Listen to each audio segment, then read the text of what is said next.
Sementara itu di pagi harinya, Sengsi yang baru bangun tidur ia dikejutkan dengan ucapan Gulansan yang sudah membuatkan sarapan di pagi ini.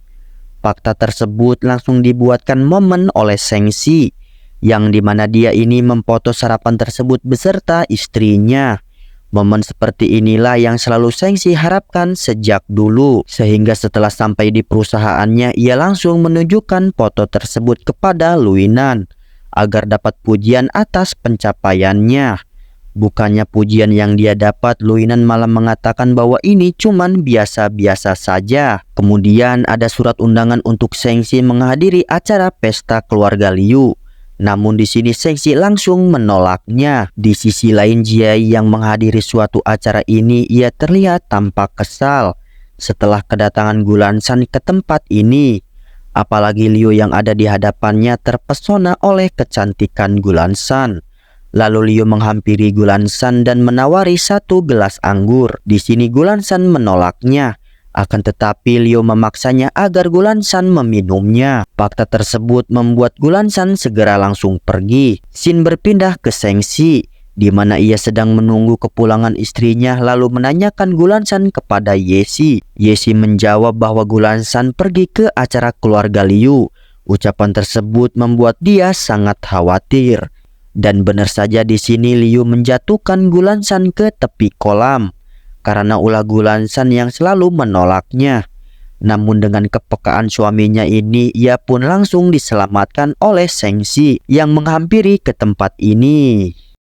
你没事吧？我送你去医院。我要回家。回家。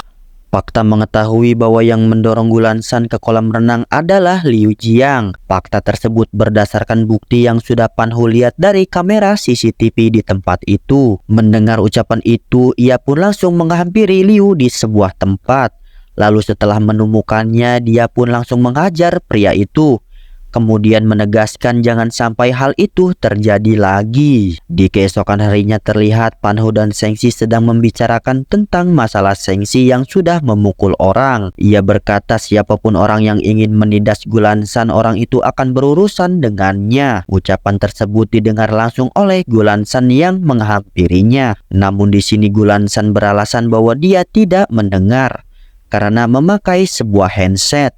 Lalu Sengsi menyuruh istrinya agar beristirahat dulu. Fakta mengetahui bahwa Gulansan mendengar ucapan dari suaminya tersebut.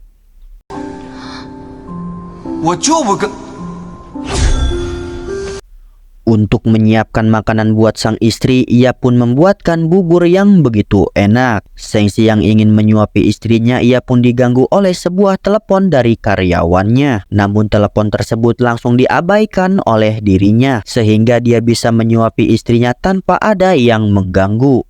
Di sisi lain karyawannya mengatakan kepada Panhu kenapa Pak Seng ini tidak mengangkat teleponnya sama sekali. Kemudian Panhu menyarankan agar menelepon telepon rumahnya. Kini yang mengangkat telepon adalah Gulansan. Lalu sekretarisnya itu mengatakan bahwa para pemegang saham sedang menunggu Pak Sengsi. Mendengar hal itu, ia pun segera menyuruh suaminya agar segera pergi ke perusahaannya. Nah, ucapan itu dari sang istri tercinta, ia pun tidak bisa menolaknya. 你记得吃药啊。 哦。 Di sore harinya, kakak dari Gulan alias NN menghampiri kediamannya bersama Hangxi dan Jiai serta Luinan yang mengantarkan mereka ke sini. Lalu di sini NN ingin melihat foto-foto kenangan masa lalu. Mungkin saja Gulansan masih menyimpan kenangan tersebut. Setelah melihat-lihat foto itu, di sini Jiai mengambil salah satu foto yang ada tulisan di belakangnya. Singkat cerita, Gulansan yang sedang melukis, ia pun dihampiri oleh Sengsi dan membantu Gulansan yang sedang melukis. Kemudian ia ditelepon oleh ayahnya yang tiba-tiba marah kepada dirinya dan menyuruh Sengsi agar segera menemuinya karena ada hal yang dia ingin katakan. Sebelum pergi, ia berkata kepada istrinya bahwa Gulansan tidak cocok memakai baju itu. Lebih cocoknya kalau Gulansan memakai baju merah tersebut. Ucapan suaminya itu sontak membuat dirinya langsung ganti baju seketika. Kemudian saudara perempuan Sengsi menyuruh Gulansan agar menjemput Ji di sekolahnya karena dia tidak bisa pulang hari ini dan sekalian antar dia ke tempat ayah. Di sisi lain terlihat Sengsi sudah dipukulin habis oleh ayahnya karena ulah dirinya yang memukuli Liu Jiang dari keluarga Liu. Karena hal itu membuat ayahnya sangat malu. Lalu kemudian cucunya pun pulang dengan istri anaknya alias Gulansan. Hal itu sontak membuat Sengsi merasa malu terhadap istrinya. 那我扶你。 Setelah tiba di rumah, sebagai istri yang baik, Gulansan langsung mengobati luka memar yang diderita suaminya dari ayahnya. Kemudian ia melihat luka bakar yang ada di tubuh suaminya. Gulansan yang ingin mengobatinya, tetapi Sengsi melarangnya beralasan bahwa luka itu sangat berarti bagi dirinya dengan kejadian di masa lalu. Singkatnya, di pagi harinya, Gulansan yang sedang melihat foto Sengsi dan Hangxi seketika membuat Sengsi merasa marah dan langsung merobek foto tersebut.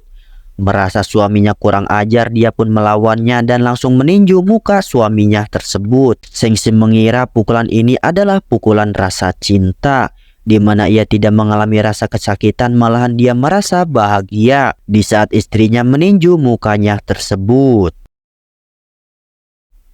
Di sisi lain terlihat Hangxi sedang bersama NN di sebuah tempat, namun tak sengaja Lu Yipan melihatnya. Kemudian kita kilas balik ke masa lalu.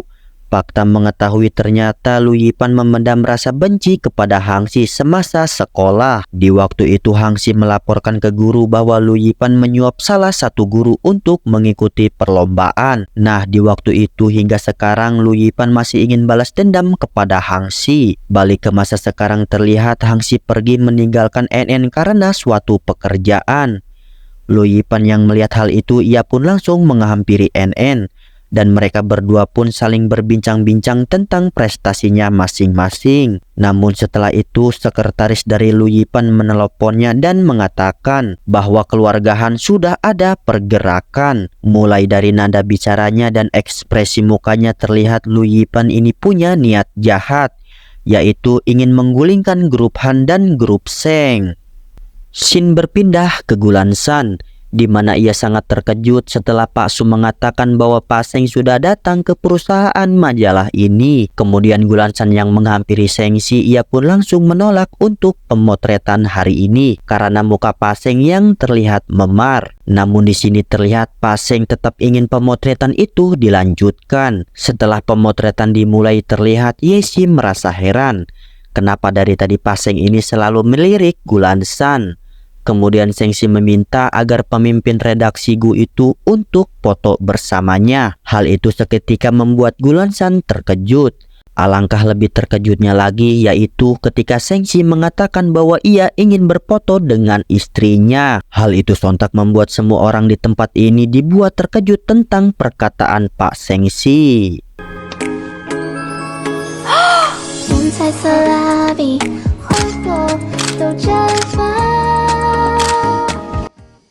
Pada awalnya Gulansan sedikit marah tentang dipublikasinya pernikahan tersebut.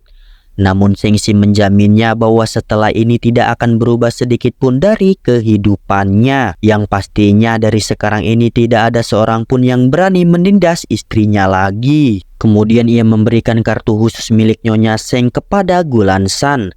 Kartu ini ingin dimiliki semua wanita namun kini menjadi milik Gulansan. Scene berpindah ke NN dan Hangxi, di mana Hangxi sudah membeli sebuah tempat untuk dijadikan kantor perusahaannya. Singkat cerita, di pagi harinya Gulansan yang sedang menyiram bunga, Sengsi mengatakan bahwa hari ini ia akan mengantarkan istrinya bekerja. Kedatangan Gulansan dan Sengsi ini ternyata disambut oleh para wartawan yang ingin mewawancarai hubungan mereka berdua. Bahkan bukan hanya itu saja, di saat Gulansan tiba di tempat kerjanya, ia pun disambut baik oleh teman-temannya. 刷新了所有的销售记录，来鼓掌。Sementara itu di sisi lain terlihat Jia yang kesal terhadap Gulansan karena sudah melihat majalah tersebut. Di sini terlihat ia mempunyai niat jahat, yaitu akan membongkar kedok dari Gulansan. Lalu ia mendatangi kediaman Sengxi dan menunjukkan foto serta tulisan di belakangnya. Jelas melihat hal itu Sengxi langsung menghiraukannya. Namun setelah itu ia terlihat kesal dengan apa yang ia sudah lihat. Scene berpindah ke NN dan Hangxi, di mana mereka berdua sedang melakukan sesi pemotretan untuk pernikahannya. Di malam harinya terlihat walaupun ia nampak kesal kepada istrinya, tetapi dia tidak bisa marah kepada istrinya karena ia begitu menyayangi istrinya sejak dari kecil.